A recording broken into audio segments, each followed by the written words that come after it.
I apologize for taking such a big gap. Football season with the NH's been crazy. Study season has also began. Congrats to everyone who's already done exams. I see most universities in Canada are done. But some of you aren't done. Some of you here in the UK, MBBS program, aren't done exams. Probably have some coming up. Or maybe in another program have exams coming up. That's why I'm going to tell you guys how I plan my day out, my study schedules, so I can make sure I'm fully prepared for my exams. So obviously the first step, I'd say definitely rewatch the course videos. Most likely, if you're here in uni, most of the professors already provide you any videos required for like rather teaching the course materials or any additional information. So especially with COVID times, everything's probably posted online. So I definitely recommend watching those videos all over again, because sometimes the first time you watch it around to take notes, you probably pay attention to one detail and probably missing something else, or maybe you weren't paying attention probably at all and know something else. So I definitely recommend watching those videos, because sometimes also the professors tend to like deviate from the taught subjects in the sense where they just like to provide their own information, their own strategies, or their own techniques for learning, for teaching and stuff. So making sure that we watch the videos the second time allows you to notice the different changes from the previous time you learned them, and also helps you, also gives you another chance to write down the notes down and see what can I do better, what can be improved on, and what should I make sure to mention when I study. So when your exams comes up, you have that noted down up here, on here, for future references as well. So I definitely recommend doing any quizzes or questions that you can find, whether provided by your professor, because most of them, they probably do so because they follows along their own curriculum. So they probably provide the best questions for you to do so. Like for example, so today's what? May 2nd, I believe, is going to provide the video. So for me, I had exam, for example, formative exam for my professors on April 28th for EPOM, and I had one 2 weeks prior regarding ISCM. So sometimes professors provide you with questionnaires or formative exams so that you can not only practice what you learned, but also see what you probably have a difficulty understanding, or what you think you have to improve on further on.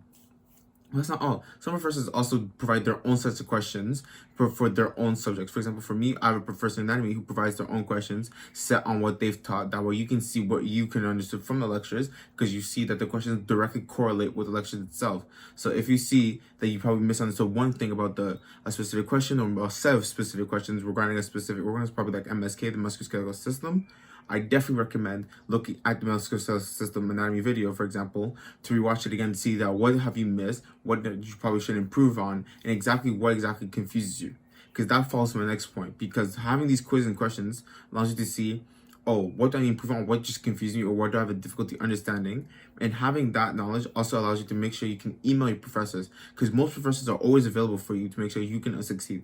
There's normally no professor that just aims for you to fail, because that just defies the title of the job. Like what? But sometimes they also give you the best information as well to check to help you with your understanding, because some teachers have their own tricks that they don't always share, because it might not be too comprehensible to some people. But I do recommend emailing them, because they also might have a few little hidden information they could provide you as well to help you with your further comprehension, or even deepen your knowledge about the subject. So that's definitely something you should keep in mind. Use the resources that the professors provide to you, or that you have found probably because another student in your program has referred to you because they've seen that it has been very beneficial to them. The reason why I say this is because using anything else can also lead you astray, because they can also confuse you even more, or put you down a path that isn't the correct path that you are supposed to be on to further understand what you are learning for your exam.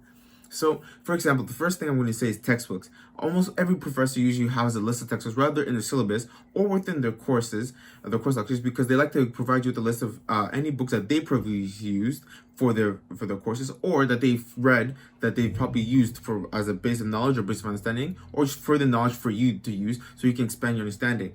Course books are very used, such textbooks as well, because they are very informative, especially going more further details that probably the professors do as well, while providing you with more references, or give you as well index numbers so you can go between the different sections so you can fully understand how they correlate with each other, or deepen how each step or each process goes in further detail.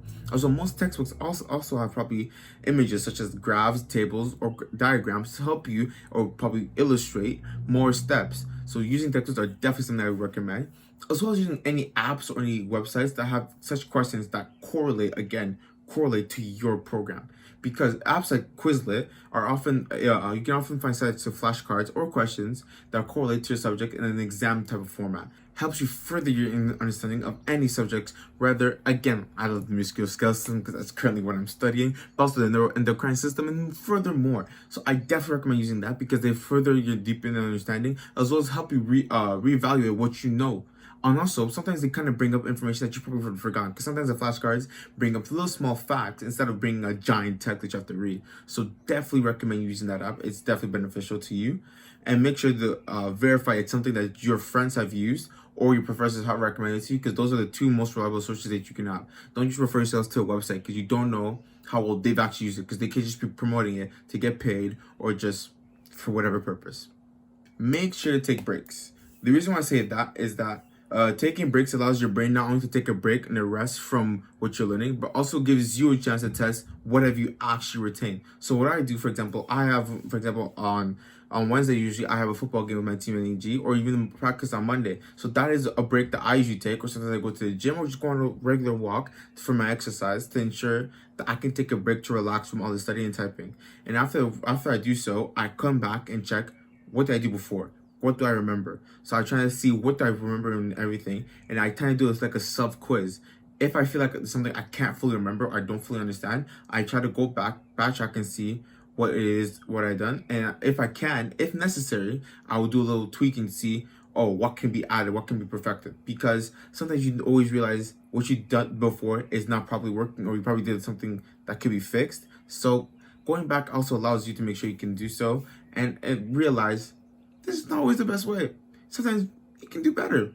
So this last point is really what I do. If you do so, wonderful. But if you watch the previously video I made on how to study or just note taking, I explained that I take notes really by hand first. The reason why I do so is because during by hand makes it easier for me to rewrite and understand what I'm doing. Because when I listen to the lecture, I write down by hand. I have to read what I write by hand as well. So it's twice the memorization that I do in mid studying and mid writing during the lecture. And the reason why I do so, because it gives me an opportunity later on, right now, for example, to retype them on my computer. So I read my notes, what I've done to see, oh, this is where I'm standing at back then.